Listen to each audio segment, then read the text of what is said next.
Good morning and welcome back to the NFR Hangover, which, listen, it was Sunday and it does feel like a hangover today. And I'm not even there. So, it's real bad. Bedtime is right in the middle of the barrel racing, and that really is not convenient for me. My name is Heidi Foy. I'm with Bullfrog Creatives. And today, I'm pretty excited about today. We have actually someone that is on site.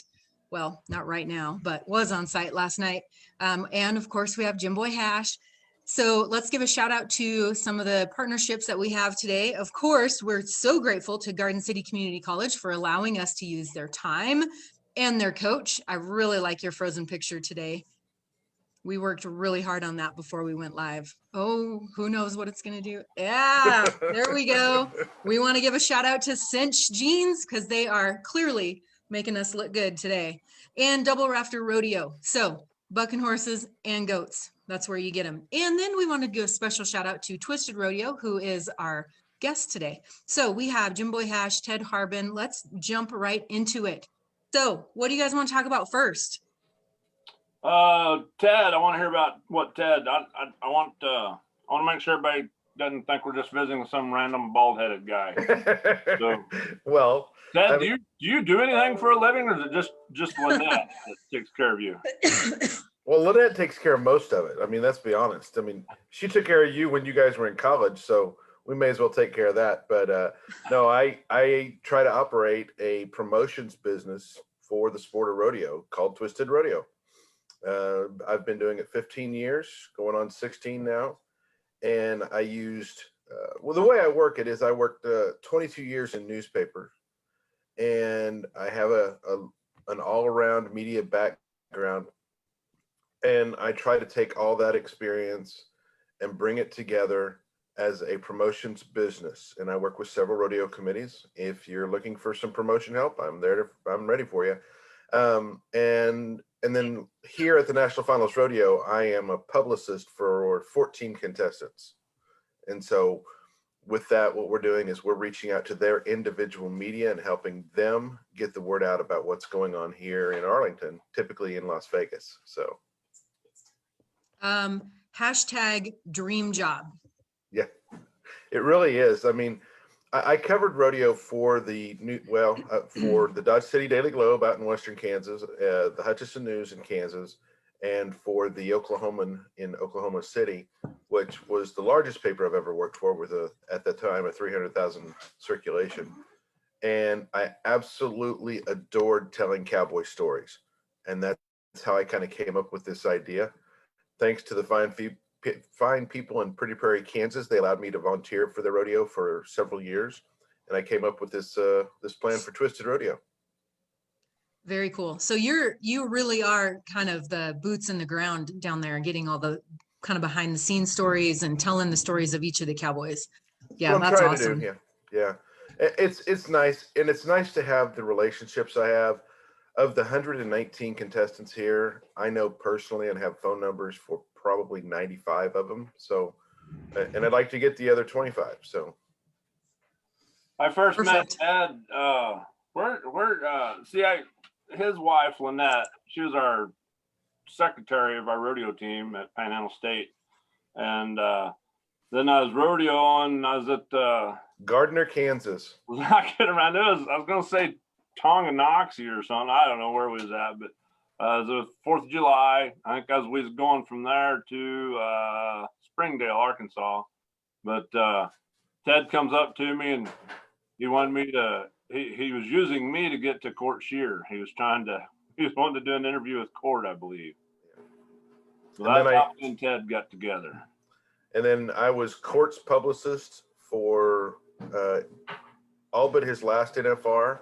And then Jim Boy turned me on to Casey Coletti, who was also a Garden City alum. And I was his publicist for a while. So I mean, many things about this conversation that I like, but one of the things that I've talked about a lot this year, I've done a lot of interviews with PBR guys. And one of the things that I really, really like that the PBR has done, and we're starting to see it more now in kind of the rodeo as a whole industry, is they're really marketing their athletes as athletes. Yeah. And I mean, we've all known it. We've known that that's the direction, like that's who we are. That's what we are. We have to work really hard at our craft. And so now to be able to utilize that and I don't know, man, use your marketing minds a little bit more to promote yourself. I really am enjoying seeing that. And we're seeing more authentic cowboys too, which I feel like that can be thrown around as a really generic term, but people really like to know who you are and not just how well you do in the arena. Absolutely. And the reality too is one thing the PBR did to help with this is they introduced us to the animal athletes. It's not just Yeah. not an old feedlot bull. You know, this is an athlete. This is bred to be this way. And I work for a stock contractor, Pete Carr Pro Rodeo, and with that, we're telling stories about his animals. And you know, I think that's vitally important. I write at least a story a month for the WPRA magazine. And again, I might not be able to get Jeannie Anderson to tell me about herself, but if I ask something about her horse, I'll have a great interview. Oh So, yeah. We'll talk for days about horses. yeah, exactly. And that's really, of course, you know, when we take care of our horses and we take care of the animals we do, you fall in love with them and you want to see their successes in whatever capacity they are. When you've got a performance horse, this is not just that relationship. This is a teamwork. This is no different than John Elway throwing to Rod Smith for a touchdown or anything like that. So Yeah. it's of vital importance to our sport, and those have to be recognized. Yeah, that actually, I mean, I don't know if you're familiar with my platform, but that's the basis of my Bullfrog Creatives platform. Bullfrog was my horse, my goat horse, my team roping horse, my barrel horse. So he kind of was my guy, my Mm-hmm. first child. Yeah. That Might have been more expensive than my two that I have now, actually. So Ted, Heidi takes care of the legit, important, serious discussions. But I want to start off with the fun stuff. That's the NFR hangover. I don't want to just all be serious, but Absolutely. the fun stuff. So can you tell me what in the world, why were you standing in the way in the alley last night and getting run over? Yeah, that media credential does not allow me anywhere near that arena. I can look at it from a window on the ground floor. If I even open that door, they're going to lasso me and pull me out by my boots. I could have swore that was you that got ran over in the grand entry, but I guess you know, I didn't see the grand entry. Now, let me back up and give you an estimation of they have a traditional press box for a baseball field that's in the upper levels. So we're high as the highest seats. And I sat there for the first two rounds. The difference is it's non-traditional in the fact that it's an open air press box. So there's not a window to divert the noise. So I'm hearing Bob Tallman, and it's muffled because the speakers are going away from me. So it's really awkward. And I tried to interview Jacob Edler, and that was almost impossible. I couldn't hear him. He couldn't hear me. And so 2 nights ago, I moved downstairs. I'm in what they call the Lexus Lounge. It's actually a really cool scenario down there on the ground level. You're directly behind home plate. And it's a lounge. Cool. It got like 3 bars and food and all kinds of, I mean, it's for the ritzy rich, but for this, they've closed all the curtains. I can go to a window and I can look out and I can see the dirt is about chest level. So, Cool.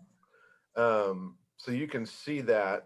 And then I'm watching the rodeo on a video board, which is fine because what happens is I'm down there where they're going to conduct the interviews. And that's what I'm there for. The other thing too is because of COVID, there are restrictions. Usually what happens is if one of my cowboys places, they know to come find me. We sit down, we do an interview. My assistant videos it and we move forward. But with this, there's a little canopy out in this giant pathway outside that wraps around the stadium. And as long as they're on the other side of this vinyl fencing and I'm on my side of the vinyl fencing and we're social distant, I can conduct a face-to-face interview. And so that makes it a lot easier on me. It makes it a lot easier on the contestants, and it makes it a lot easier on my assistant who is typing in my notes for me, because she's not listening to a Zoom interview that has, with just so many people using a signal inside that building, it glitches, and it's just part of technology. Or the other setup I have where I was trying to record by phone interview, and that didn't work out very well either. So this gives me a better opportunity to do my job at the best of capabilities. Yeah, I mean, I'm sure from a media standpoint, it's completely different. I had a conversation with Susan Canode last night, who handles a large majority of the press for the PRCA. And she said she'd been doing most of her work remotely, hadn't even been really going to the rodeo. Yeah, I haven't seen her yet. And that allows you, I mean, that's the nice thing about technology. And I have the distinct advantage that I have had COVID. So I'm not concerned with that situation as much. You still have to follow the directions, because if you don't, you'll get kicked out of here. And that's I'm not interested in doing that. So it's fine. But not everybody is as comfortable as I am. So you live your life the way you need to live it. We'll move forward. Yeah. So we're back on the serious stuff too. Sorry about that. Apparently I'm very serious on Monday mornings. I have noticed also that, I mean, a lot of the cowboys and cowgirls they're pretty diligent in following those rules. They are. It's quite apparent that you can have your mask off while you compete, and it goes right back on when you're done.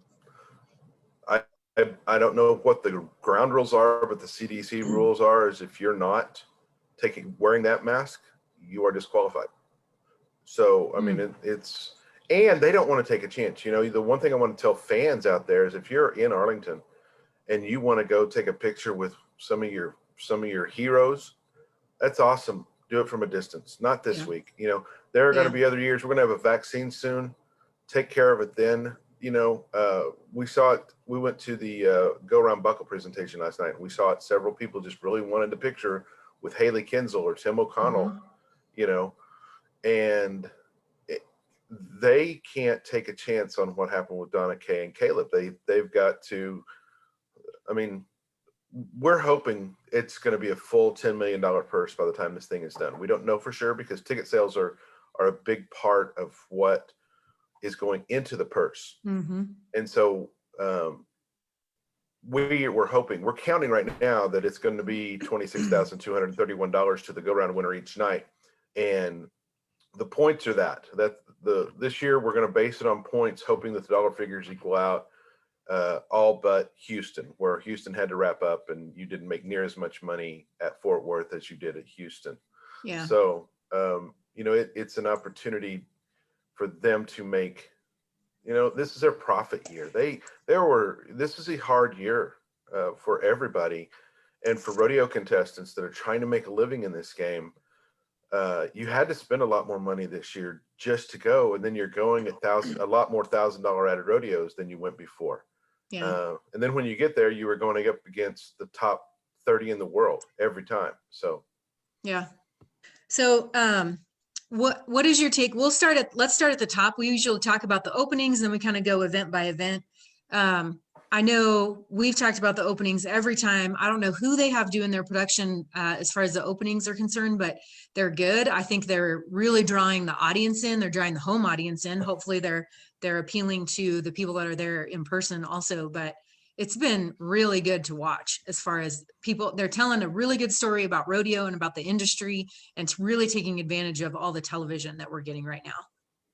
Well, that's the nice thing about the contract with the Cowboy Channel and RFD TV.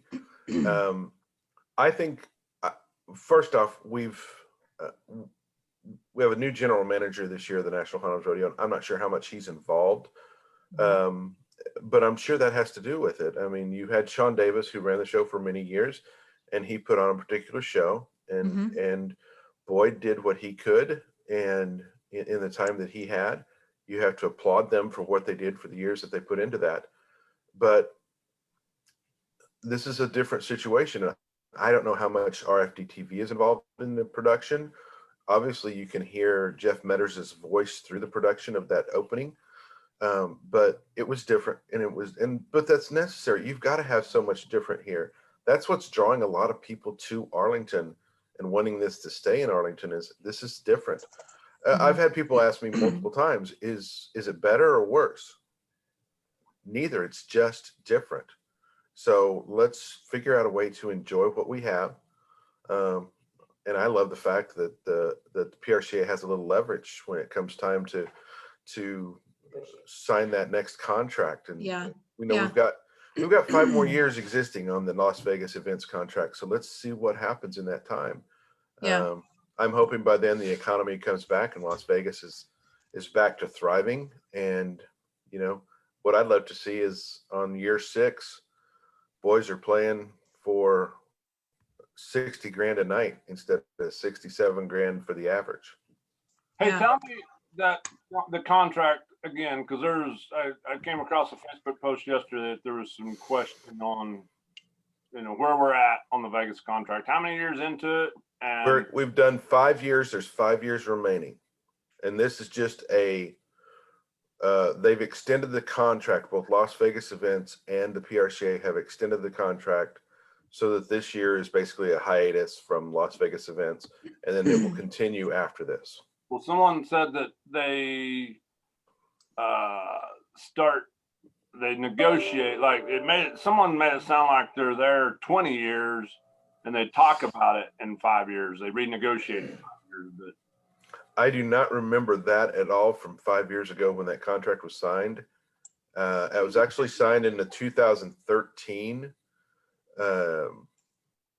actually 2014, right after the 2013 NFR. Yeah. And so I don't remember the details of that.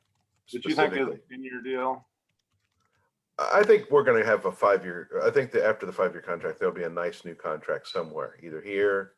But what I'm asking is, they are in a 10-year contract. You think? Right. As what I recall, it's a 10-year contract, and that's there was no stipulation because they wanted to keep it at 10 years. That was Carl Stressman and his crew that were in charge of that negotiation at the time.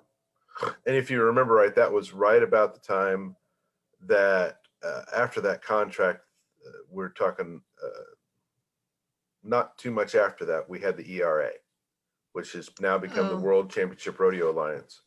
And so all those NFR qualifiers, those regulars that we had for so many years, they didn't rodeo in the PRCA in 2016 because of the conflict of interest that was deemed at that time.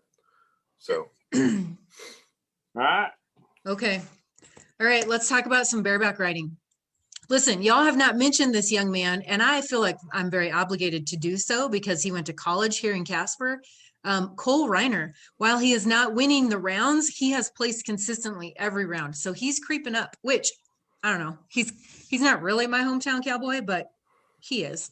Casey is not that far away. No, absolutely not. Exactly. So I've been real excited to watch him ride every night. Cole rides, what we're seeing from the young kids. I mean, Cole, Leighton Berry, Jess Pope. I mean, they're all catching big checks. That's nice.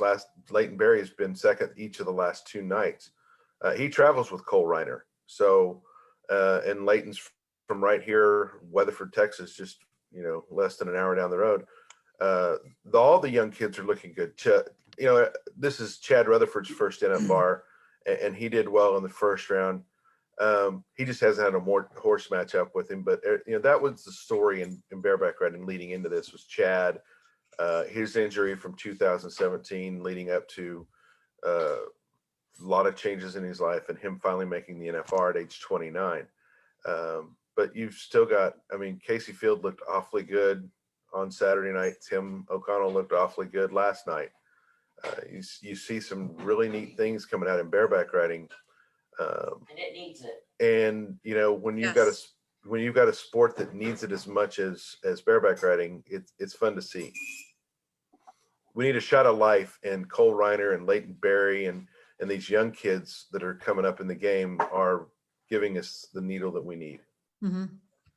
Yeah, for sure. We've got a few comments on Facebook I just want to touch base on. Lots of people agreeing on the opening. Lynette says, bring some of the good things here back to Texas, getting rid of the hurried show and slow down and let people enjoy the rodeo.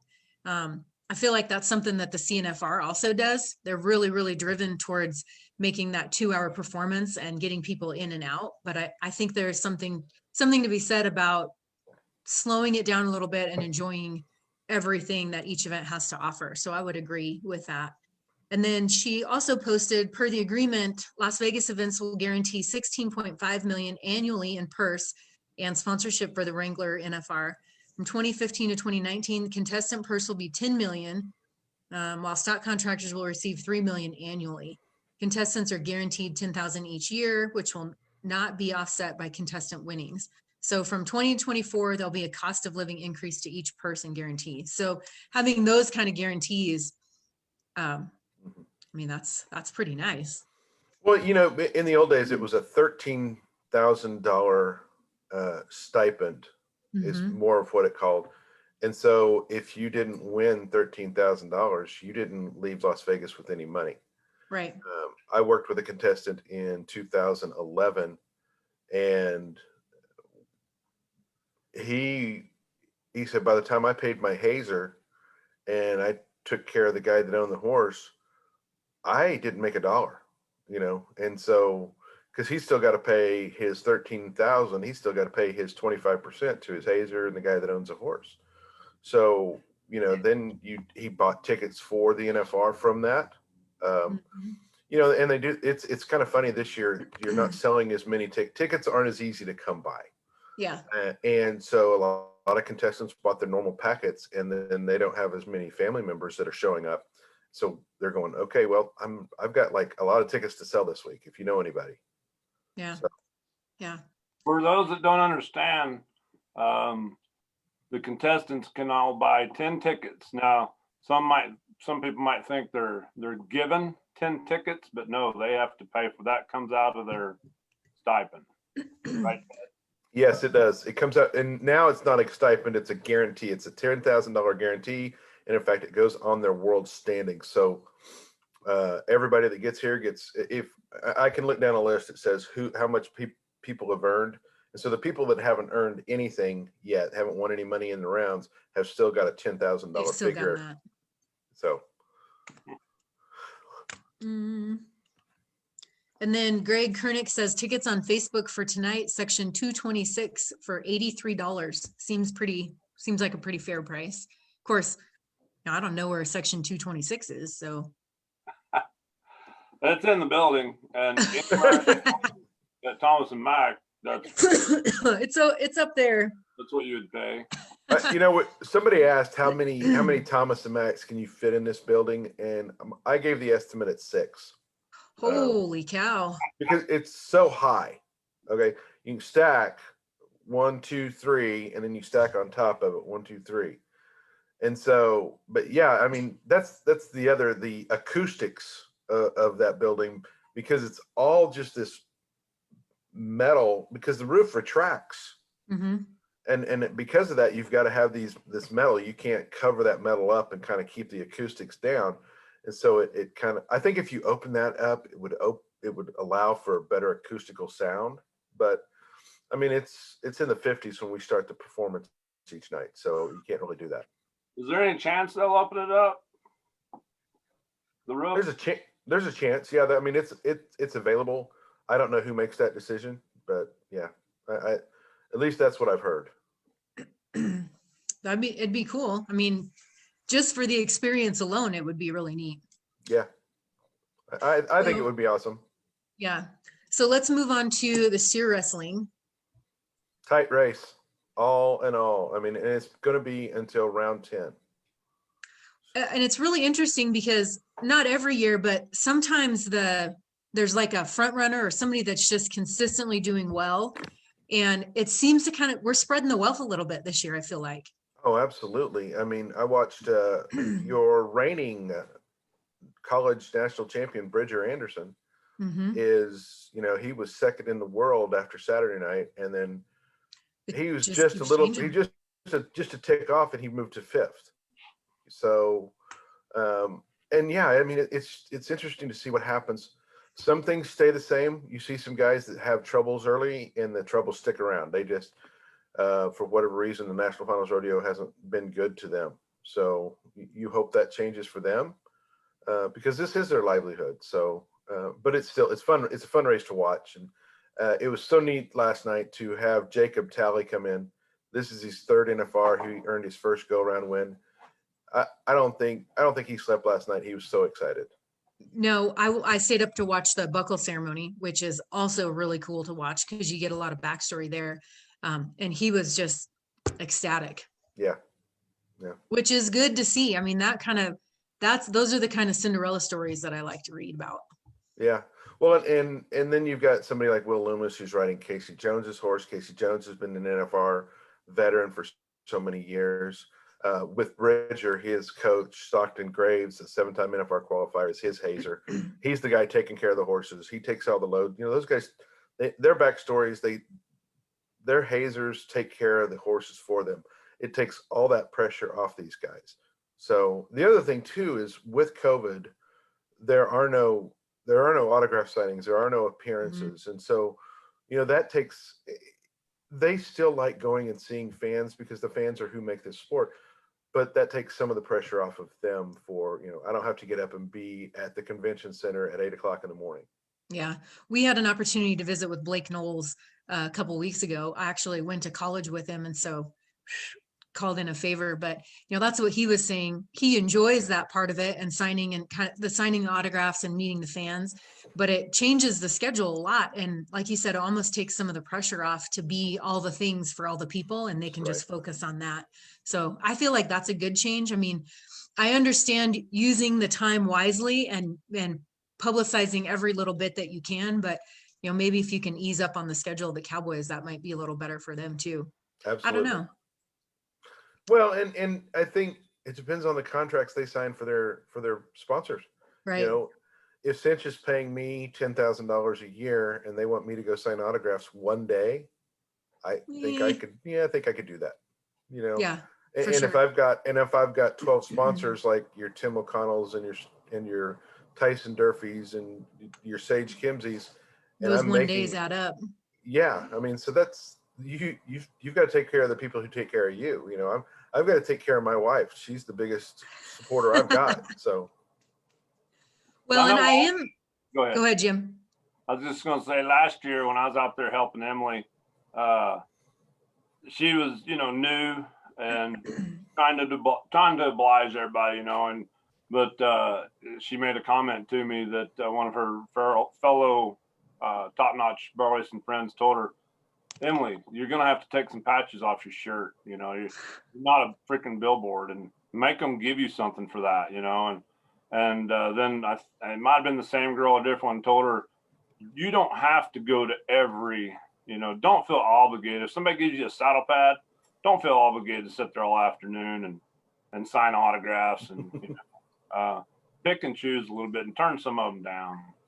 I tried 12 years ago. I tried to be an agent of sorts, doing anything Cowboy I agent. could. Yeah, and that's just not easy. These sponsors really don't have to spend money to get their name out there. Yeah. But they'll give you product, which costs them nothing. So you get, I'll just lay it out on the line. In 2008, I tried to get Tyson Durfee a contract with Cinch, and Cinch had Fred Whitfield and Cody Ohl, and they didn't need a little young Tyson Durfee, but they were willing to give him some shirts and some jeans. We'll give you a few things. And guess what? He was excited, and then he maintained that relationship, and that relationship built and built, and now he's a major Cinch endorsee. So then they go buckle. Once you get that go buckle, there are going to be people writing checks. So I've had Cowboys come up to me and say, "How can I get more sponsors?" And I say, "Win. Plain and simple. Win. You're not going to have any sponsors until you win." Court Shear went to the National Finals Rodeo for the first time almost 10 years ago, and he might have had one or two sponsors. Casey Coletti had one, and he had his parents' farm on the back of his shirt, and then success happened, and then people started calling. You know, you knocking on doors isn't going to help you as much as you winning. So go take care of business. Yeah. So, I was just going to say, I think the one thing that is a benefit for those that aren't, like maybe they just haven't quite made it yet, is that the social media platform, you can still have that reach and not like even if you don't make it to the NFR, I still feel like it's an opportunity for you to still get a reach and still get your sponsors' names out there. And I'm seeing a lot more Cowboys take advantage of it. I mean, I think, is it Tyson that has this mentorship program? Absolutely. Yes. I mean, you have to be able to go a little bit outside of your comfort zone, which most of the Cowboys that I know that I can think of off the top of my head, like that's not even in the outside of their comfort zone. Like that doesn't even exist for them. And so but to be able to see more of them doing that, it only adds fuel to the industry as a whole. Absolutely. And social media is going to be our primary media before long. Let's just be honest with it. Yeah. Where I handle advertising for different rodeo committees that I work with, I'm telling them now, in 5 years, you're going to spend less money on radio, TV, and newspapers, and you're going to spend more money because fewer and fewer people are actually opening print media. They're not listening to KIUL in Local Garden radio. City. You know, they're listening to Spotify, they're listening to Pandora, and they're listening to satellite radio. So Yeah. we've got to find other avenues to reach people, and social media is going to be the way where we spend our money. Yeah, like it or not. Yeah. All right, let's try to stay team roping. Let's talk about some team roping. You want to lead it off, Jim Boy? Yeah, somebody texted me since they seen you were on with us this morning. I was wondering, you know, they heard you were in that little room, couldn't hardly see the arena and your bad positioning. I was wondering if you were flagging the team roping last night. Yeah. That could be a possibility. The fact that I can barely ride a saddle horse probably takes me out of that loop. So yeah. Well, there's controversy, and I admit I wasn't really paying attention. And I heard, you know, oh, they got a good flag, and maybe from Jayton, my youngest son, sitting there, and then the commentators, you know, and they try not to, Jeff and Butch try not to ever say anything. And then I better rewind that, and then I got a text and from a fellow Kansas High School Rodeo board member, and he was like, "Ooh, did you see it?" I'm like, "Oh, I'll have to go back and watch it." And then while I was rewinding, watching that, and I just caught back up, and then there was the crossfire deal, I guess, and Jayton's like, "No way," and I was confused. I watched it back and like, "Nah, he's good." Jayton, and then I figured out what they were saying, and so I don't know. That you know, I will say that's one of the most difficult calls in rodeo, and some people tell you, no, it ain't. Just like the spur out rule. No, it's not that difficult. You know, it's you got to be paying attention and different views. And this is something else I'll go ahead and say while we're on this subject. TV views are different from the judges' views, of course. Yeah. You know, I remember some years ago in Vegas when Branquino throws one out of his arms pretty much and doesn't get a flag, and I'm like, oh my goodness, you know. Well, I didn't have the view that judge had, you know. I will say when I tell any young flaggers around, I go to this winter series over in Dodge City, and so we got a young flagger, and I've never seen him flag before. So before we start the steer wrestling and team roping, I tell him, wait and see what you need to see. I don't care if you drop the flag a second later than what you're supposed to on everybody. We're not here to set any records, you know. Wait and let it happen. Like if bulldogging steer is jumping up in the air, if he's coming around and man, he jumped up in the air and has some action, and I've seen flaggers do it. He's coming to the ground and they drop their arm the same time that steer's coming down. Well, guess what? He hung a leg and you got burned, you know. So let him hit, make sure the legs are out, see what you need to see. Same with the team roping. And it's tough there, you know. My opinion is strap them out more. You know, they're talking about, 2 foot off. Oh, they're going to be running them out there. Oh, come on. These guys, I mean, we make the score even at the Horse Palace at my college rodeo. And them boys go out there and they're still maybe a 5. Most of them are 6 or 7. Sure, the kid that's a number 3 header that ain't mounted and don't know what he's doing, misses a start, he gets beat to the back end. Well, he's supposed to, but you know, it's just strap them out a little bit more. Help your judges. You know, I don't know. Them guys are going to complain, but I think the judges need to take more of a role and, hey, let's strap them out. You guys will go catch them. But it's difficult. I'll say that it's not easy, but I love team roping controversy. It's fun to watch. You're muted, Heidi. Can you explain, just in case we have some viewers that don't know what the crossfire rule is, can you just explain that? Go ahead, Ted. Hey, I had to look it up. Basically, you've got to let the change of direction completely happen before you throw your heel loop. And So is that the front? The horse has to be in tow.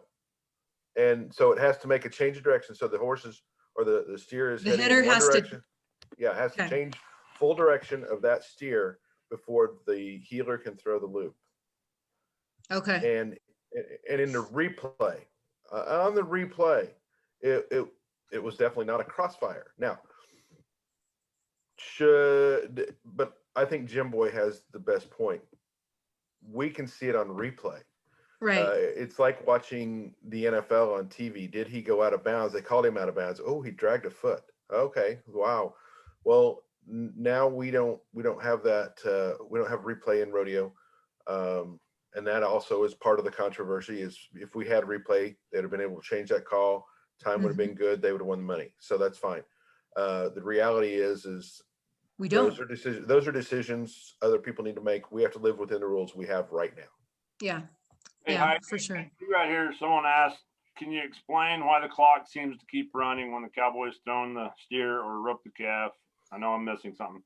And that's part of what I was kind of, when I was rambling, I was going to go off on this too. It's, you know, we've heard the controversy. A lot of people in rodeo have heard the controversy here a few years ago of a certain calf roper. And I'll just go ahead and say it. He was a black calf roper. And there's some people that said he threw his hands in the air and the clock's still running. Or I guess there's a picture of the flagger in the background with his hand with still his hand up. That picture, and this is just like kind of like when you see somebody pushing a calf, you know, just right. If when a calf leaves the chute, and probably in breakaway roping, the neck rope has popped. Or no, the barrier has popped in front of the horse, but the neck rope is still on the calf. So there's been, and it happened in high school rodeo here in Kansas some years ago. There was people saying her daddy pulled the pin. You know, that picture was taken at a moment in time on the barrier deal. If you understand how a barrier works, you would realize that picture was taken in a moment of time. So the way the barrier works is the pin is pulled, so that snaps it in front of the horse. That neck rope is still on that calf until it hits a certain point, which is a snap of a finger. Then that breaks away from the calf. So when you see this picture, people think, oh, there's proof right there. No, there's no proof, you know. And just that split second. Yeah, it's a picture. So just like the flagger in the background of a tie down roper, there can be a dude standing up, throwing his hands in the air. And just like I said, I don't care if you're a second late on everybody, as long as you're the same, then drop your flag. But that picture, that guy could be in the motion of dropping that flag, and it just doesn't show it. And so that's the, you know, and the clock running, you know, there might be, I think in years ago, it shows the clock in the background, and you know. Well, and the other thing, I mean, I'm sure it's all tied together, but the official clock is not that clock. Right. That's the thing. The official clock is right here, which is also human error, and that's why you have two timers. Yeah, exactly. And that's what officially gets to the TV production. But for TV production, for the viewers at home, they have the running clock. But it is not accurate. It's a courtesy. It's a courtesy. It is not an accurate timepiece. Yeah. Well, I mean, case in point, a barrel racer crossed the line last night and it showed 16 something. 16-8. Yeah. And then, oh, her time is 17. And I think all of us were like, oh, I mean, it's exciting to be able to see that clock, but it's not the official. So Yeah. Joe, that's probably, I believe that was Joe Foy. Yeah, that's probably where you're seeing that difference. That's And true. you also have from the time he drops his flag till the time the timekeepers punch their watch, there's a moment in time in there. It takes a At little. each step. Yeah. I mean, That's right. that's quick, but on a clock going to the thousand, hundreds, Hundred to the second. yeah. Yeah. Well, And even even in the even barrel in a tenth of a racing. second, even in a tenth of a second, I can drop a flag. It takes 0.5 of a second. Yeah. And even in the barrel racing, you know, we have the electric eye, but if something goes wonky with the electric eye, we still have to fall back on those backup timers. Yeah. So we do have a little correction. Todd, our resident judge here, said that the healer cannot throw his rope until the initial switch is complete. So that's just a little backup for the Well, crossfire That's conversation. another deal. I think the USTRC or whatever, I think at one time was a steer's head just had to be bent, you know, and so people get confused with everybody's rules are all different and that's hard, but you know, like I say, it's human judgment. And, Yeah. but you know, I've seen that run many times get a flag. He should have got a flag last night. Yeah.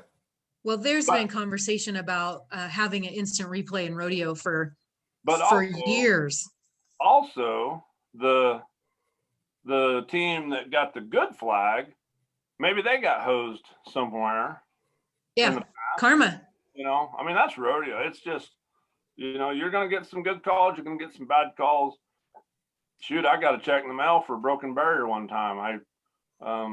I was joking with the judges, raining, it's muddy, and I was kicking mud over the pigtail in there. And I was like, you know, and then I don't know if he forgot to write it on his sheet or what. I think they announced it. I don't know, but I got a check in the mail, but it wasn't on the judge's sheet. It wasn't on the secretary. It was nowhere.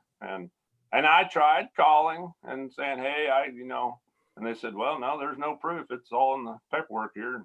So I was like, cool. I'll take it. Coming back around. So Yeah. CJ said, I believe at the NFR, they use 3 timers and an electronic system that averages their times automatically. So there is a little bit of lag getting everybody in. So we already kind of talked about the team roping, saddle bronc riding. How about right or right? And then you've got the race between him and Wyatt Casper. I mean, and Wyatt's had the lead. A lot of people claim that, oh, you know, he won the American, and that's what got it. Well, if he wouldn't have won the American, he still won $95,000 coming into the year. He would have been 4th. So showed off He didn't the reason just he's win here. the American. No, he didn't just win the Clearly, American. he's been other places. Right. He's done pretty darn well this year, and he started off a house of fire. Of course, last night was the eliminator pin in the Bronx. And so it was. It was, and he was one of them that was eliminated. And then I mean, I think my wife is the one who said it, but the Wright brothers, these boys are riding. They ride differently than their daddy did, and they ride more like the Etbauer boys did. And so, what are your thoughts on that, Jim Boy? I think they've gotten better at their spur out. Really did. I mean, that was their problem for a while, was their spur out, and I think they must went and focused on it. And I ain't taking nothing away from them. They ride better than I did. I rode pretty good back in high school, and when I first went to college, and I said, nope, I'm done. I'm going to relate you to Kurt Robinson as Mr. Statistician here for us. Who has the most go-round wins as a family, excluding in-laws? Has the Wrights passed the Etbauers? I don't have that statistic. Ooh, That's the problem. So that's the problem when you count that.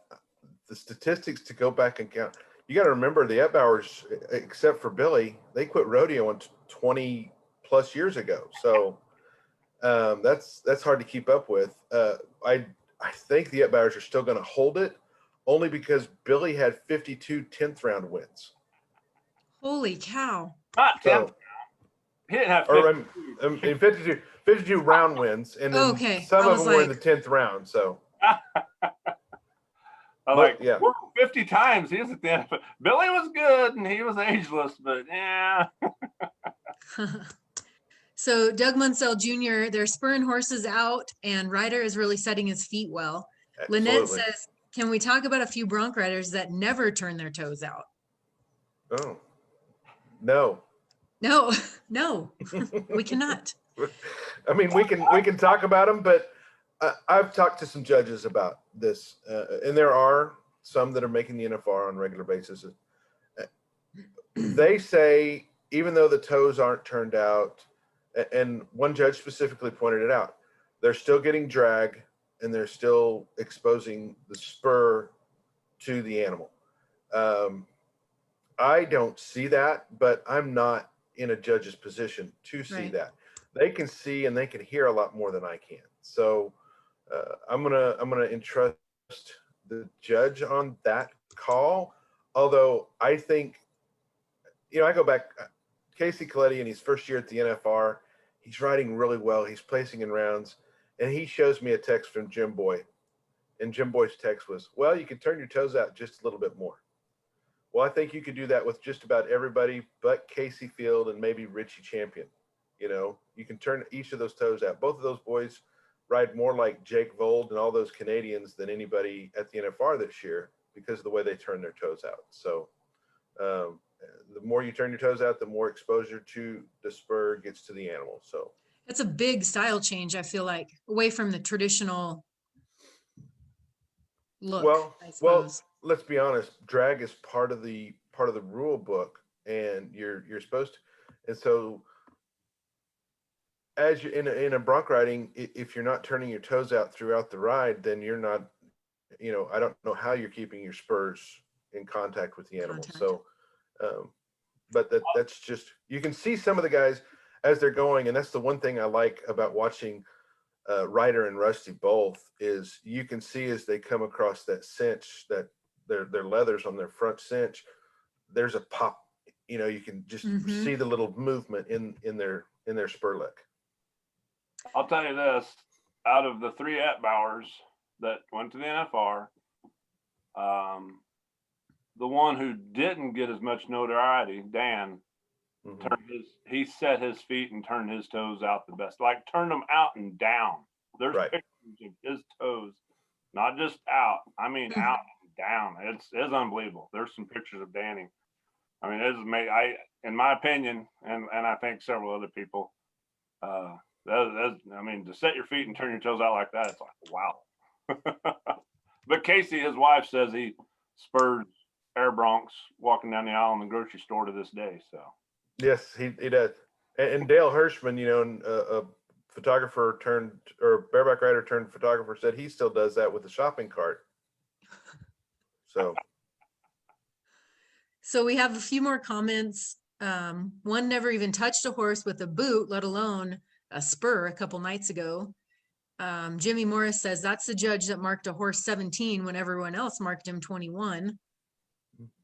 That's the interesting part this year, because they added that little piece on the television where we get to see all 4 judges come in, all the scores come in at the same time. And then I wish they would leave it up a little bit longer because I'm not quite fast enough, but then you can compare what the judges are marking, the human and the horse, the rider and the horse, and then compare their scores too. And there's always, I mean, I guess I thought at this level they would all be fairly consistent, but there's always one that's 1 or 2 points off what everybody else scores, which I guess 4. that's the benefit of having 4 of them. Right. I can see you guys being the same, being off as the other 2 on a spur ride, but if they're, because one guy could be doing something with one leg and nothing with the other. But when it's 3 to 1, then there's an issue. 3 to 1 on the stock. Yeah. That's the difference. Well, yeah. So the other night in a bareback ride, there were 2 judges marked the horse 17, the other marked at 18, and one marked 19. At what point are they supposed to call inferior compared to the rest of the horses in the pen? that night, 87.5 won the round. So what's the call on that? Because now that we can see what the judges are putting on the markings, they're going to be held accountable. Mm-hmm. So, but So we have, oh my gosh, there's all sorts of comments come in. Most of the judges are retired bronc riders. Should be easy to tell a 17 horse from a 21 point horse. Which I'm guessing, Brandon, because most of the judges are retired bronc riders, they should not be flagging the team roping, is what he said. no. I mean, I think also if they're retired bronc riders, then you have your own favorite style also. And you probably are supposed to be more objective in a judge's position, and you still always have your preferences, your personal preferences on, I really like toes out, or, in all of the events, you're going to have your own preference too. Right. Yeah. So, and I will also add, because this is what I like to do. I am a big fan of Shorty Garrett. I had an opportunity to meet him and do an interview with him, not this year, last summer when he was here in Casper, and just a very genuine young man, super nice. So I'm very excited to see him, although he had been doing really well. And I think he got bucked off last night, but I still think I'm team Shorty on this side here. My bronc rider on my fantasy team, I did 2 pro fantasy teams, and luckily most of my events I did the same person, but the bronc riding I picked 2 different guys, but one guy, I won't say his name, but it rhymes with Pole Schmelzer. Whoops. I don't know that his 4 rides has added up to 8 seconds yet. No. I'm like, my goodness, which, I never made it there. I never won a PRCA check in the bronc riding. Hard to believe if you ever seen my pictures, but I'll just leave that at that. We should probably move along to the tie down roping. Yes. Tie down roping. I don't know. What do you got? All on you, Jim boy. There was another jerk down last night, and I seen a question here a little bit ago. I think Rod Swafford was asking, and Joe Beaver is saying more on that now. He did. I heard him say the word jerk down, I think, and they're not going to show it, but at least he is starting to say, and as a penalty, no time, jerk down, rule violation, humane issue, whatever. It's kind of the elephant in the room. He needs to address it. And for 2 reasons. One, obviously it's not good that it's happening, but we are doing something about it. There is a consequence, and you can't just ignore it. I don't feel like that's the best PR route to go. No, but I think that's the old school part that comes in that broadcast, and that's fine. Yeah. But I think too, Jeff Metters is the president and general manager of the Cowboy Channel, also doing the broadcast, and I think that's probably why you heard something from Joe is, hey, we got to mention it. Yeah. We don't show that into the calf when the switch is made, whether it's jerk down or you're just turning the calf around. So there's got to be more explanation to the people who are watching, and that comes in handy, with everything Yes. we're doing. Well, because then if they're not acknowledging it and they're not seeing it, then people are wondering, why the heck did this guy just get a no time? Everything was fine. The calf didn't get up.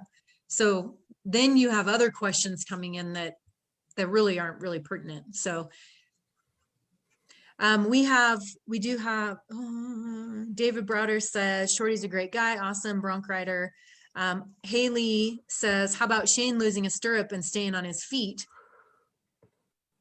I mean, it didn't look good, but he did it. My wife said, the barrier catch his foot, and I'm like, surely he'd have pulled up, so we had to rewind it and make sure. I guess when they played slow motion, we could tell. But and I'll just say this on that jerk down deal, the calf roper's going to have to realize, maybe go back to roping bigger calves. Might help you, but I mean, you can't have it both ways, guys. Yeah. Well, I think that comes into production. We've got 35 years of 2-hour production training, and so we don't want these big calves that it's going to take. The calves that they used to run at the Thomas and Mack, they don't want to. It takes time in the production, so you're going to have to fight one way or the other on that. Yeah. it's Steve Burney said the people in the know, rodeo people, know what's going on with the jerk down, but the casual fan doesn't understand what's going on.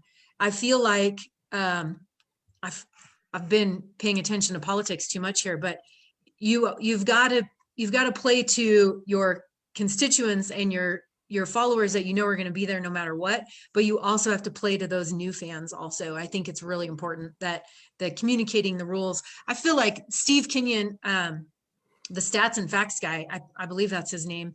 This would be a good thing for him to come in and say, listen, this is what's going on. This is what we're doing about it. But again, I think we're all in agreement there, but Yeah, Steve, get it. that's Steve's role in this production.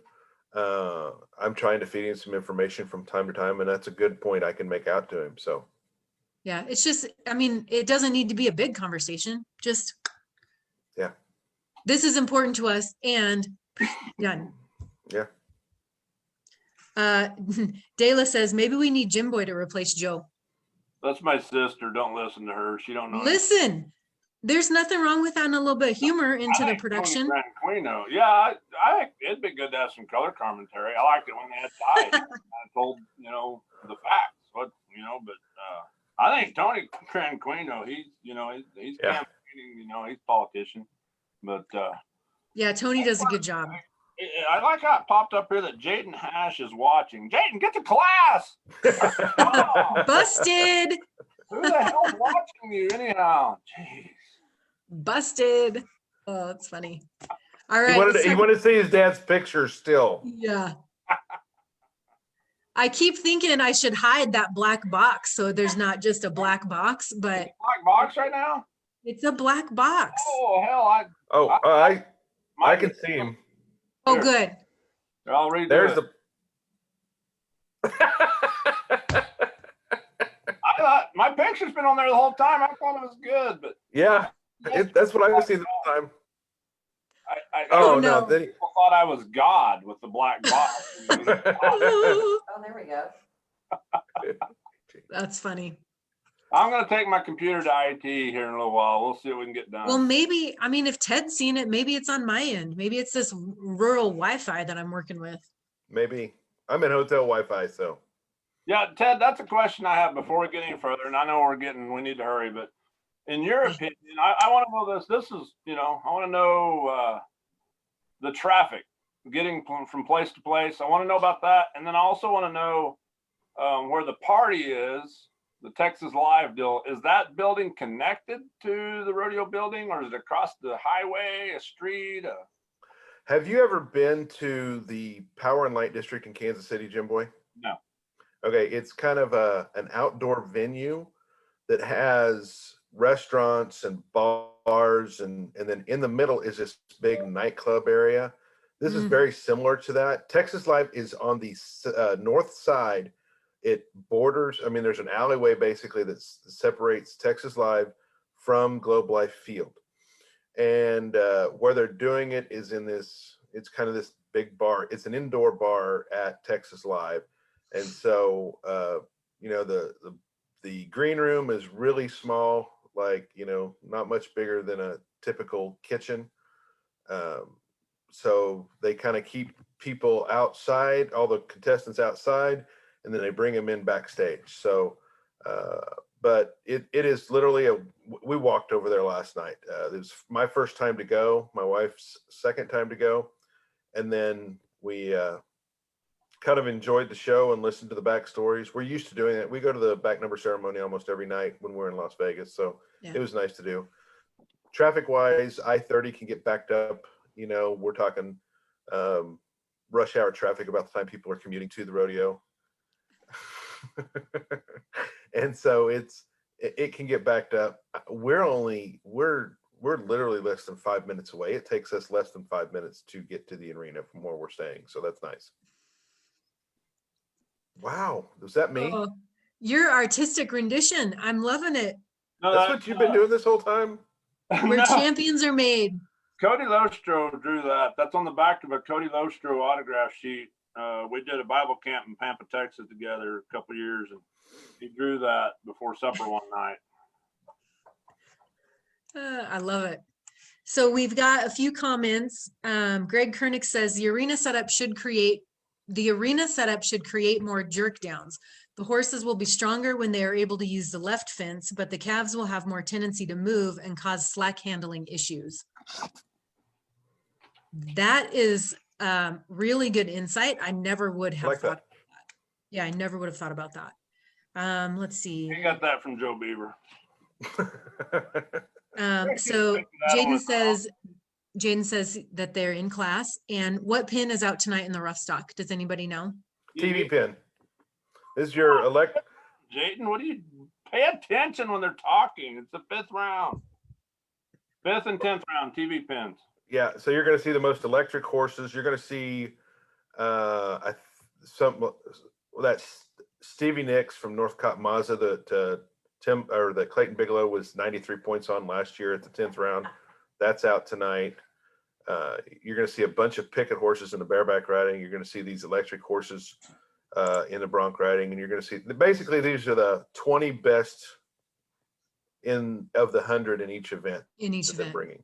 So tonight should be a good show. Good rides. we're going to have 90s. We're going to have 90s across the board. Yeah, the judges are going to be highly scrutinized tonight. I asked Tim O'Connell last night because you could see there was a delay waiting on a score, and he knows he's put on a pretty good spur ride. He also thought he put on a pretty good spur ride, one of the other nights, and wasn't scored that well on a horse he'd done well on before. So I asked him if that played anything into it. He goes, I was a little nervous, but mostly I was just waiting on that third guy's score to come in so I know what it was. And then it comes across and it's 90.5 points. So, but yeah. Very cool. So let's talk about some barrel racing. The ground seemed a lot better last night. Yes. So they made a change, and my wife told me because I wasn't in the arena. I can't see the tractors like I did before, but they were taking the tractors. They basically one followed the other around the pattern and created a better piece of ground. Now, one of my dear friends, John Gwatney, is kind of in charge of the ground out here, just like he is in Vegas. And I know he took pride in what's going on out there, and he did not like what he saw Saturday night. So I expected nothing less. Yeah, absolutely. That kind of response is really, really important, I think, especially at this level. I mean, we talked about it yesterday. Is it really going to add that much time if we rake during the performance? And it really does make that big of a difference on the other end if you're towards the end of the draw a little bit. Well, when you have two tractors that are going out there and they're actually working up the ground other than raking. Yeah. And that's the one thing John Gwatney taught me is like the raking is nice and it helps the very top of the ground. But with barrel horses, they're going to go a lot deeper than just the top of the ground that a rake can get to. So that's why at several rodeos, it's after every 5 that you do this, you drag. So the drag's an important part of it. And I don't claim to be a know-it-all, but that's what you're saying. Since when? It's not. It's not just. There's a difference in helping the ground and making it pretty, and hopefully tomorrow's guest that I have lined up. I'm pretty sure I'm going to have Emily Miller on here, but more importantly, I hope to have Tom, her dad, because he's a farmer, and you've heard about farmers working the arena at a little summertime rodeo. They bring in their big disc and just hook it in the ground, and then it rains that night. But anyhow, I kind of wondered the other night when they had trouble if they didn't just pretty it up. And I can understand what he's saying. That first tractor might be ripping it more, and then the second tractor is grooming it back. You have to rip it and then get it groomed back. And like our little rodeo here, and we take pride in our barrel racing at my college rodeo, and we were the first college rodeo to split our barrel racing slack. We have over 100 barrel racers in slack, and a lot of them schools used to run them all at one day, all at one time. And I got to where I'd split it between Friday and Saturday to help that ground recover a little bit. But we have to, after that slack, depending on our substance, because our sand goes down. We have to add sand in that indoor all the time. But we have to rip it and then get it firm back up. So it's tricky. And I the other night I wondered if part of their problem. I heard it was wet, but then I was like, well, did it dry out, on them? But I don't know. But anyhow, it's probably better than that one year in Vegas when they all had to wear crash helmets. So. Well, back in the old days, that was every year. So, I mean, Vegas did a lot of improving on its ground from when I first started going to the NFR. Yeah. So Lynette was just posting, I'd like to see the Barrelman be given an opportunity to entertain for those few minutes while they drag. Those people are a huge part of every rodeo except the NFR. Yeah, the way they're doing it there now, they might as well have an act. Let them do their act. I don't know. Well, and even at the CNFR, I mean, he's not, and we've bounced a couple of times, but Rumford, when he's there, he does a couple of things to fill some holes. So it'd be great. Why not? Yeah, I think it would be outstanding because the crowd's there and we're just waiting on the commercials to end. Yes. You won't ever see that when you're watching Yeah. the broadcast, but it would really help fill that time. Of course, in defense of the ballpark, they're probably wanting people to go to the concession stand and buy more beer. True. $13, $12, $11 beers. So yeah. But the people that are going to do that are still going to do that. Yeah. They have their Just- events. They have their Yeah. events they can go to. They don't want to watch team roping, they go. They don't want to watch bareback riding, they go. So it's fine. Mm-hmm. Yeah. So in Globe Life, do they have, like, I know during the CNFR, there's kind of cameras up on the concourse, so you really don't miss anything. Is it similar there? Well, yeah, there's video, there's hundreds of video Yeah. screens all over That's the what I place. figured. Yeah, I mean, you've got this giant, not quite as big as AT&T Stadium next door, but you've got a giant video board that's out in right field, which is beyond the calf ropers area, and then there's monitors everywhere. So I think every suite has monitors, and so it's set up well. Good deal. But you have to have that in today's society. We need that. So Yeah, it's a good feed. No, you don't miss any of the action. All right. So bull riding. yeah, that's going to be a fun race. We've seen Sage struggle this year, this isn't his first time to struggle. But we've got 6 rounds to go, so it's going to be interesting to see what happens with him. He finally caught another check again last night. Kai Hamilton looks like he's the man to beat at the NFR this year. Team Kai. So it's Stetson has looked good at times. Yeah. I'd kind of like to see your old guys like Trevor Kastner still do well. So it's still an interesting part of what we're trying to chase for the World Championship. That's what a lot of people are looking for, as fringe rodeo fans, is they want that bull riding and they want to see what happens. And so now we're at that point. Can Sage win 7, or is this his year to falter? Yeah. I mean, we talked about that yesterday, that 6 in a row is coming very close to some records, but man, he and Globe Life are not really meshing so far. Yeah. And, you don't know what this season, what things have changed and where the mental game is. I said Thursday or Saturday night when he got stepped on, I told his mom, I said, Jennifer, that boy's going to start winning because he doesn't like to lose and he doesn't like to get hurt. Yeah. So Jaden asks, is Parker done for the week?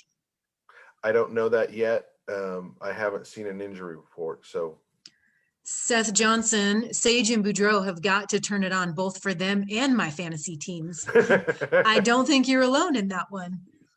No, yeah. I mean, when you spend most of your money on that guy, you want that guy to do well. We got another comment, must be about Parker, dislocated shoulder.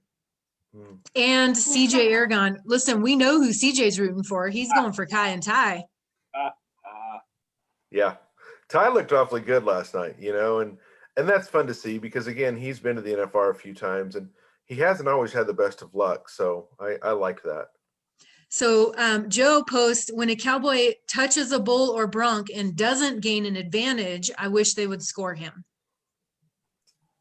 And you're reaching really far on that judge to make that type of call. It's already a difficult call to see that they touched it. Yeah. And then if they don't, how can you How do you make distinguish? sure? Yeah. they- How do you distinguish if they got an advantage out of that or not? Yeah, That- that would be tough. And then Brent Bamberg says, I guess you don't have to nod anymore in the bull riding.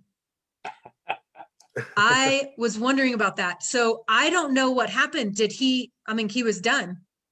Or did he get, He was wandering around, and that's hard to tell as a gate man sometimes. And Well, and the judge was right there. He went straight to him, and the judge was adamant that he nodded. So I wonder if the judge was watching the bull's head and not the cowboy's head. And I've run that latch many a time. And in my mind, I don't care if it's the NFR. I ain't going to pop it unless I'm pretty sure. I'm not going to do that. I mean, I'll you better have a big sky nod there. If you need a big enough nod, I'll hold it. But yeah, I mean, I don't know. It's a bad deal. You hate to see something like that happen at the NFR, and it happens. Yeah. Happens everywhere. yeah, I mean, I watched the replay from what I could see. It looked like a nod to me, but again, that you as a gate man, you've got to try to identify 30 or 45 nods. You've got to and some guys say something as they nod, some guys don't, so that's a harder job than I want. When I backed it up, I tried justifying,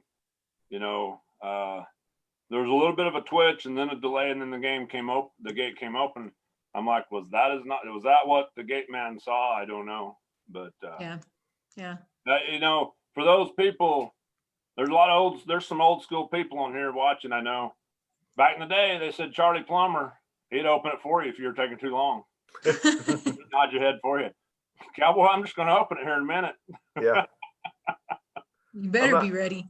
I'm not going to tell you what I've heard Benny Butler say. So well, I've heard it. Yeah, Dayla. Speaking about, talking about the bull riding and I know some people want us to give the bullfighters some love, and we'll talk about that. Yes. I got another guest coming. When I promoted this deal the other day on Facebook, when I talked about the smart asses, the dumb asses, the know-it-alls, I got a guest lined up for one of these days that fits all them categories. So there'll be lots of bull riding discussion, and we'll give a shout out to the bullfighters who do a whale of a job. Man, them guys, it's tough.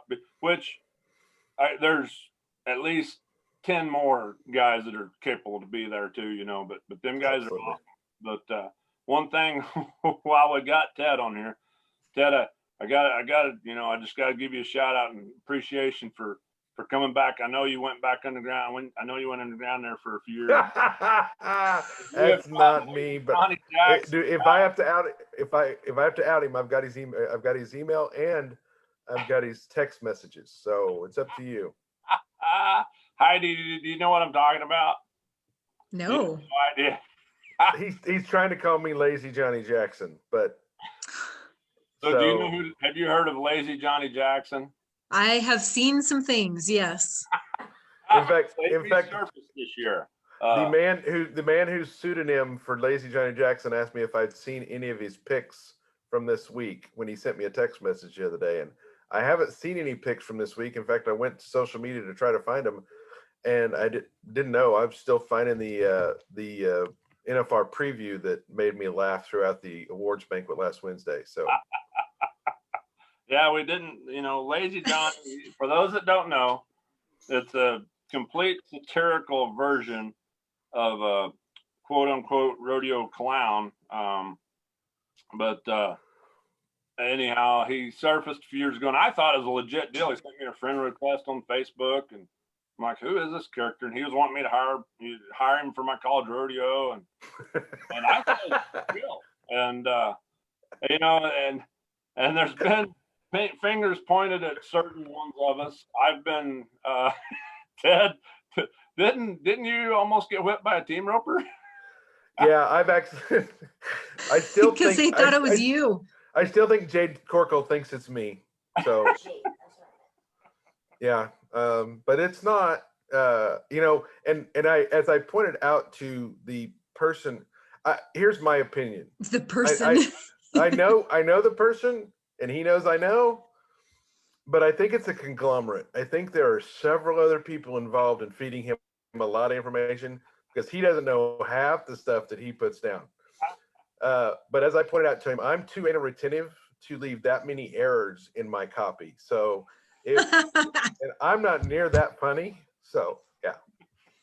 Yeah, so I just saw somebody shared it, and so I just saw some of his stuff, and I was like, "Oh snap!"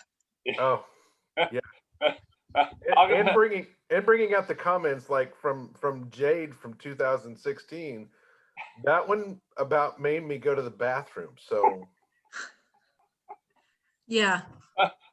I will share this one. I mean, there's several funny deals, but so you know, I figured it was Justin Rumford.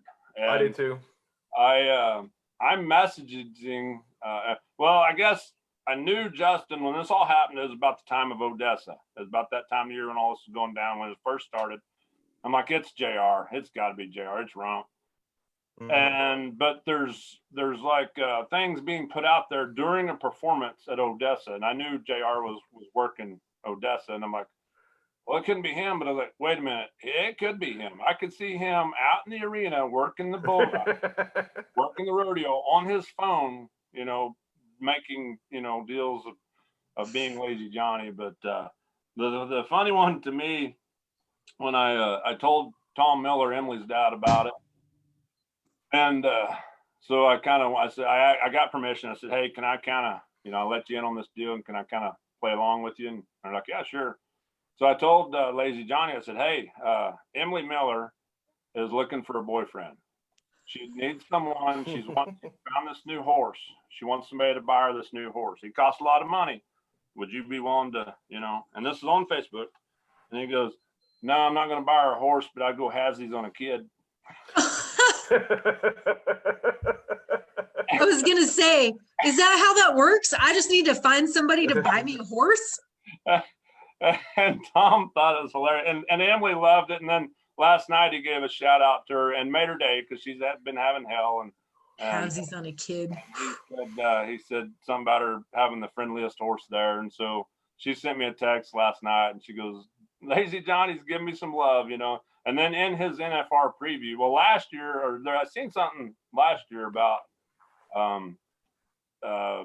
her and whatnot. Anyhow, but I forgot what I was going to. Oh, the other night when his preview came out, he was making some kind of comment about her getting married, and I'll read it to you.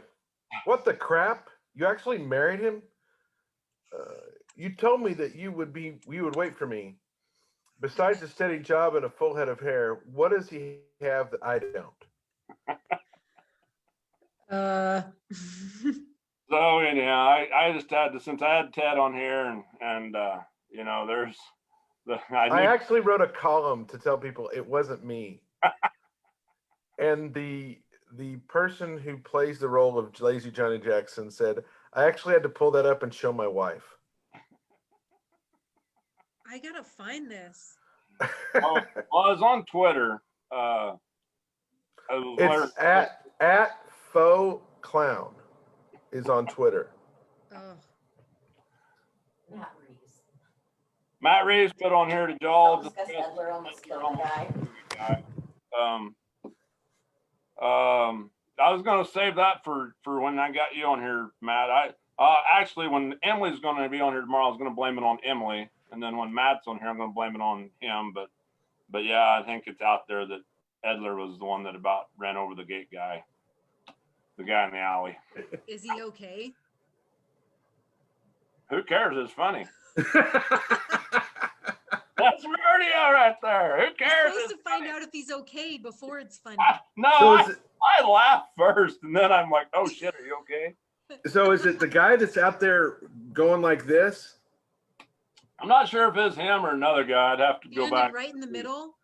Right at the gate. Well, yeah, he's standing inside the alley, but he's to the edge. But here comes Edler on a big blue roan running off, throwing his head, raring, and yeah, he got him. Yeah, I think that's Tom Feller. Oh, it might have been. It might have been. So I'll find out if I can see a black eye or something, him limping or something, I'll let you know. Oh, funny. All right. I think you got Matt confused. What are you going to talk to Matt about? I'm going to have him on here on our show. Okay. Yeah, you know, he's a PRCA board member. He's a PRCA board member. He can tell you all kinds of details. He can answer all the questions. Just put your teeth in before you do the discussion, Matt. Yikes. You know, he won the All right. average. He won the average at the NFR last year, and I didn't know that he'd had his teeth knocked out. So he's back in the media room talking to all these people, slurring, and I'm like, what in the world? And then I found out what happened. So Maybe he's one of the hazers, because not a lot of people may know this, but the hazers, after the bulldogging's done, they have a good time. absolutely. Well, so Flint said last night, of all the events, the Brotherhood is with the steer wrestlers. Oh yeah. Always has been. Here's the story. Yeah. Did you see the deal about Ryan Wingett? Did you watch that on Cowboy Channel? I showed it a couple of times. So Ryan Wingett is a dude. He's related to Jewel. I think they're cousins, but he wound up going to school at Northwestern there at Alva, and he has, what does he have, Ted? Cerebral palsy, leukemia. I don't know who he is. He has MS. You don't know, he's the crippled guy that's smiling, and he hauls with all the bulldoggers. Okay. Price and Seacrest, he'll help drive. I'm not going to say he's the best, because I knew he wrecked a Frontier rig down in South Texas there a year or two ago. But he goes with all them bulldoggers. Okay. So I guess they were out of slack or something, and I'd have to get the story from somebody. But anyhow, something happened with a calf roper, and this dude was acting like he's going to whip Ryan. And Ryan, you know, he does good to walk. I mean, he does good to ride a horse because of his MS. Yeah, and I guess, and I think the story goes is Ryan. He tells this dude, he says, "You don't know who I am, do you? Because if you lay a hand on me, there's 15 bulldoggers standing right behind you that will kill you." So it's something like that. Anyhow, I have to get somebody.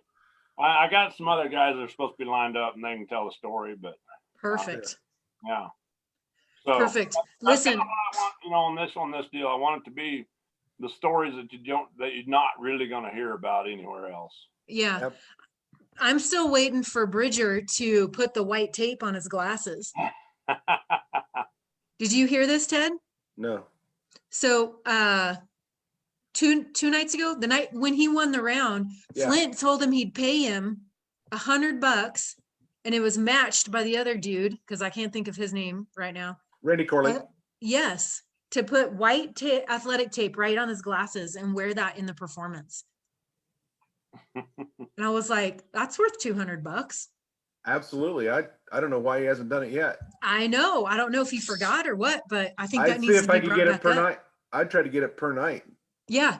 I mean, why not? A little added money.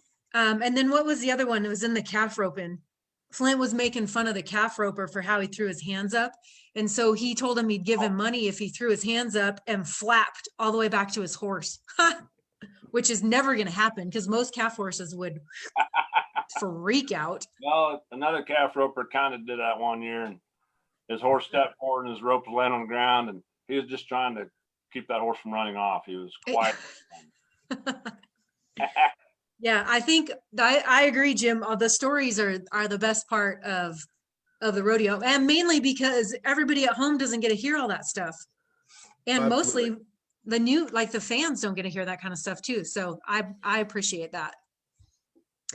All right, guys, we're coming up on the 1 hour and 30-minute mark, which is insane. But believe it or not, we're able to keep our viewers the entire time, which is How did that awesome. happen? We beat the Facebook algorithm here. So y'all have anything, I guess, Insights? what's going to happen? Yeah, insights and what's going to happen tonight. What are we going to see tonight? You're going to see 90s in all the rough stock events. we're going to get that second herd in all the timed events. Mhm. So we're going to be a little slower in the bulldogging, pretty fast. Marty Yates won the first 2 rounds, so pretty fast in the calf roping. Team roping is going to be about a 4.5, 4.4. So bell racing, that's up in the air, but it's probably going to be close to that 17-second mark, unless we get that Dodge City gear that Sister ran with breaking the standard pattern record, and we see a real 16.8 from Haley Kinsel tonight. Yeah, and it's not impossible for sure. Absolutely. That horse is unreal. Oh, okay. Now I was going to do a sign off, but I want to ask you about this. Did you see I don't even know what you would call it, the dub that they did with Haley and Brittany's horses? Oh, the where they showed them going around the pattern at the same time, At right? the same time, like moved the exact same around each barrel. There was only one difference right around third and coming home. It's crazy to watch. Those are fun to watch, and I've seen those before. They showed it with Tacey Bettis at the NFR one year. It was a delay, and showed the difference between her one run and the round she won. And that was, it was everything. That first barrel made a big difference in her runs. And so then you see this it looked like a ghostly pattern as she made the rest of the run. So yeah. Yeah, that was super cool. It's interesting to see that. Matt Reeves, Clayton Moore almost killed him twice one year. Great guy though. Yeah. And Clayton Moore's a bulldogger. Yeah. The horse that Jacob Edler is riding during competition was Clayton's, and he just sold him to Shane Fry. So, oh man, that's funny. That poor guy. I feel like he needs to have more protective gear on, maybe, if it keeps happening. All right. So, Jim, you have anything you want to add? No. Okay. I'm out of notes. I got one more thing, but I'll save that for tomorrow. Okay. So we have Emily and Tom tomorrow. Yeah, I have Emily lined up. All right. I had somebody tell me we should get Austin on here as well, her husband, give his perspective as there's some good insight right there. I want his information, what he thinks about Lazy Johnny Jackson. and will there be a fight? Because that won't be a fight. All right, that's funny. Austin takes it well. All right, so we will sign off. Thank you guys so much for joining us. I appreciate everybody's time. Let's catch you guys all back here about 8 a.m. Well, listen, 8 a.m. my time, 9 Central Time, wherever you are, it's 8 a.m. Mountain Standard Time. Want to give a shout out to all of our sponsorships and partnerships. We are going strong. Cinch Jeans, thank you for making me look good. I know Jim Boy's sporting it today too. Garden City Community College, Double Rafter Rodeo, thank you for the goats. Listen, I still need I still need that background noise of those goats. Oh yeah, I'll work on that tonight when I feed. Yeah, and Twisted Rodeo. Ted, thank you so much for joining us this morning. It's been fun. Probably not how you wanted to spend your morning, but we appreciate it. No, I like sleeping. Well, minor. It's fine. You probably are sleeping more that it's not in Vegas, I would assume. Absolutely. Yeah. I guarantee it, because when I was out in Vegas, after Ted would wrap up his interviews and all, and I heard somebody stopped at the Gentleman's Club one night, and Ted was out there till 4 a.m. I don't know. Apparently he makes better money than we do. I don't know. And that's why there's no other NFR Hangover morning show. This has to happen when it goes back to Vegas, because I feel like it'd be real entertaining then. We'll just catch them on the way back to the hotel. So for those of you that are viewing live, thank you so much for tuning in. We appreciate the comments, questions. Keep tuning in, watching, asking all the questions. We appreciate it. For those of you that are watching the replay, post your comments, post your questions, and we'll come back around and catch those later today. So tomorrow morning, 8 a.m., we're hoping to snag Emily and her dad, maybe her husband. We'll see what we can tie down this afternoon. So y'all stay tuned and watch the perf tonight. Write down your questions, and we'll see you guys in the morning. Thanks. Thank you.